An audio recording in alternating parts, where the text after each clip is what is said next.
Hello and welcome to another edition of Family Wealth and Other Musings. I'm your host, Becky Easton. This show aims to bring you a little bit of legal content every day, mostly focused on discussing your life, your legacy, and your business, but also other musings as I go on about life.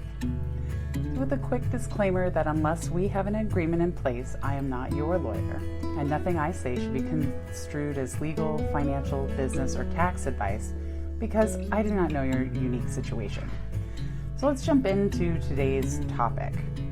We're going to be talking about, or starting the conversation, this will be a two-part series, about some critical considerations for saving for your child or grandchild's college education. If you have started to save for your child or your grandchild's college education, it's worth considering whether to use a 529 plan, an education savings account, or an irrevocable education trust. And here's what we think you should consider as you decide. First, consider whether you want your offspring to have broader options than just the traditional college experience. Since the start of the pandemic, college enrollments have declined by over 1 million students over the past 2 years. And with college tuition getting more and more expensive, many students are considering alternatives to the traditional higher education path. Gap years, travel, trade programs, and online training are replacing the traditional college education path for many. And if you want that to be an option for your children or your grandchildren, you should be aware that the traditional college savings plans may not be the right fit for your family. Instead, consider whether it may make more sense to create an educational trust for your family, in which all of your children and grandchildren can benefit. We'll have a little bit more on that later on, and definitely tomorrow. Second, you'll want to consider financial aid consequences of how you're saving for college. If you think your children or grandchildren may need or want to qualify for financial aid beyond just student loans, the way you save for their education may significantly impact their ability to qualify. If your offspring will need financial assistance to pay for their education, it's vital that the way in which you choose to save will not negatively impact their qualification for such assistance. Third, you want to consider the income tax consequences of how you're saving for college.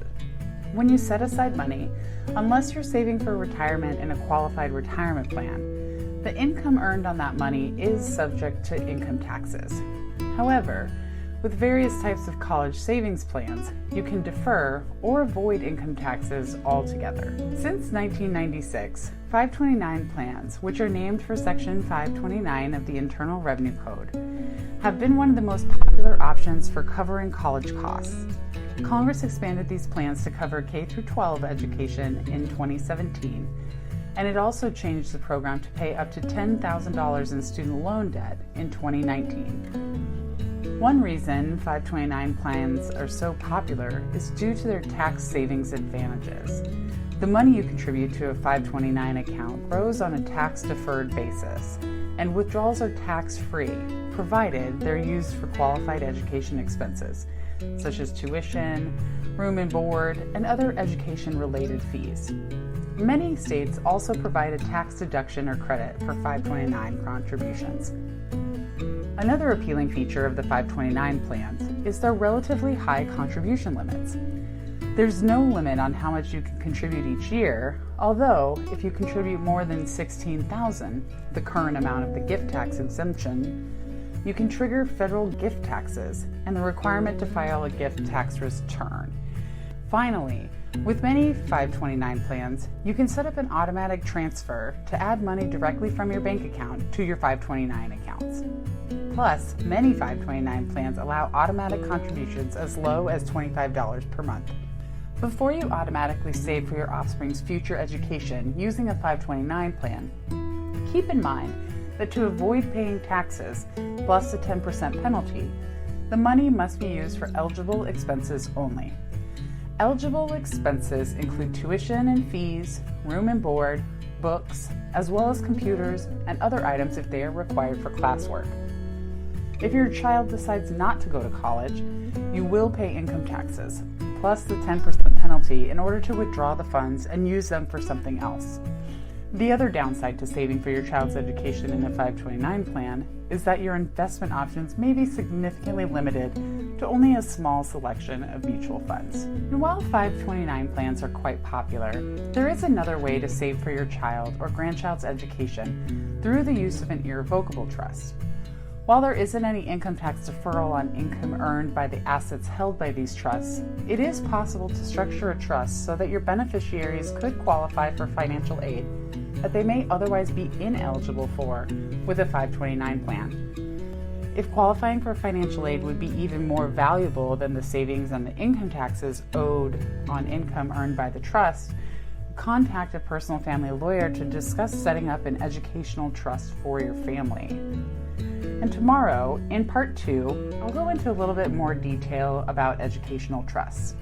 For now, take into consideration what matters most to you when it comes to saving for college: tax savings, financial aid considerations, or a variety of investment and educational options.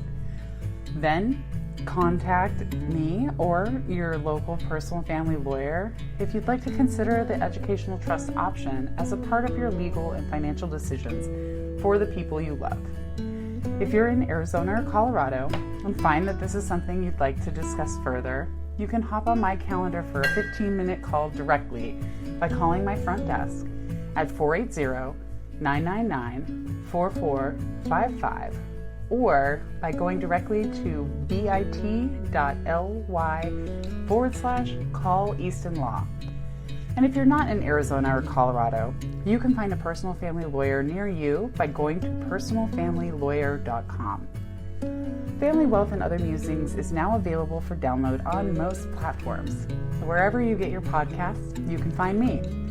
If you felt so inclined to support the show by liking, following, subscribing, donating, or leaving a review, I would truly appreciate it. You'll ultimately help boost the show and help more people find me and help me talk to more people. And also, if you ever have ideas for an episode or something you'd like to hear more about, I'm definitely all ears. Thanks again for listening in today. This has been Family Wealth and Other Musings, and I'm your host, Becky Easton.